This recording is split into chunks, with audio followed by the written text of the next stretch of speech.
依條片係教大家點樣用 Simple Account 去 submit cash sales standard e-invoice。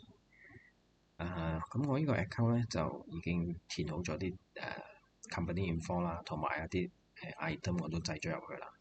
咁我而家可以直接開一張 cash sales standard e-invoice 俾大家睇下。首先我哋去 sales， 我哋去 cash sales。咁我哋撳 New Cash Sales。假如你嘅單係 consolidated， 我哋就會 tick。假如係 standard e-invoice， 我哋就要 untick 咗佢。OK。我哋 select customer， 我哋睇 walk in document number， 佢會自動生成。add item。你賣啲乜嘢出去，自己就填好佢。跟住呢個部分呢，係你可以擠 discount 嘅。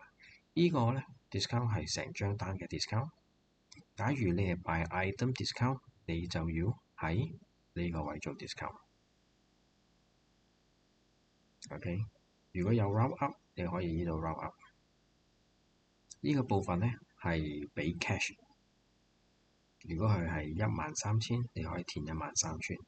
如果你係有收其他 payment method， 我哋可以撳 More Add Item， 我可以有 credit card、debit card、online banking、check 等等。我哋揀 online banking 13,000，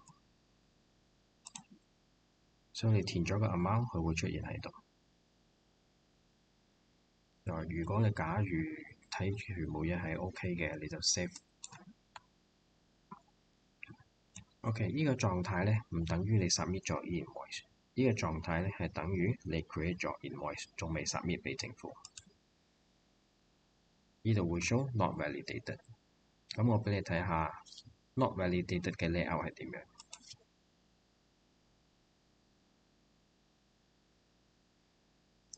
OK， 呢度會有個 QR。呢個 QR 係要嚟點樣用嘅咧？係俾對方 buyer 去自己 claim e-invoice。假如你仲未 submit， 如果你 submit 咗 e-invoice， 個 layout 又會唔一樣嘅。我俾大家睇下。而家我撳 submit e-invoice。由於我事前已經 preset 好咗啲 info 啦，咁我就跳過啦。咁呢度俾大家睇下我哋一個好好嘅 function。我哋只要填上對方嘅 IC， 又或者佢嘅公司註冊號碼，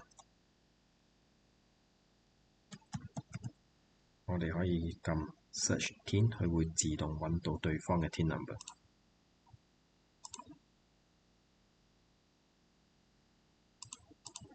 我打錯佢揾唔到啦。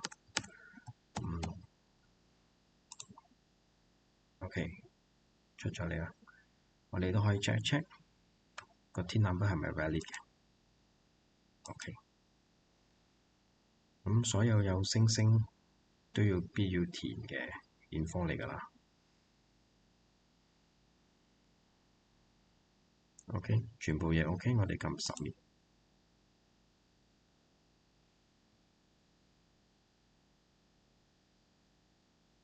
呢個狀態唔需要擔心嘅，有時係會 delay 啦 LHDN 嗰度。而家我再撳 check status， 佢會 validated on 幾多號、幾多月、幾時，佢可以俾你72小時去 cancel 你張單，對方都有72小時去 cancel 你張單。呢度有條 link， 你撳咗落去咧，佢會出嚟呢度。呢個係一個 UUID 嚟嘅，佢會俾你睇到 walk-in customer 幾多錢幾 create 出嚟嘅。OK， 呢個係嗰個 info 啦。咁我再俾你睇一睇，你 seller submit 咗 invoice 嘅 layout 會係點樣嘅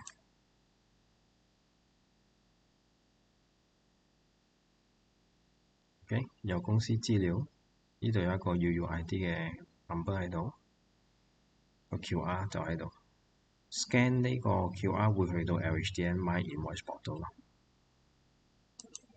咁簡單啫。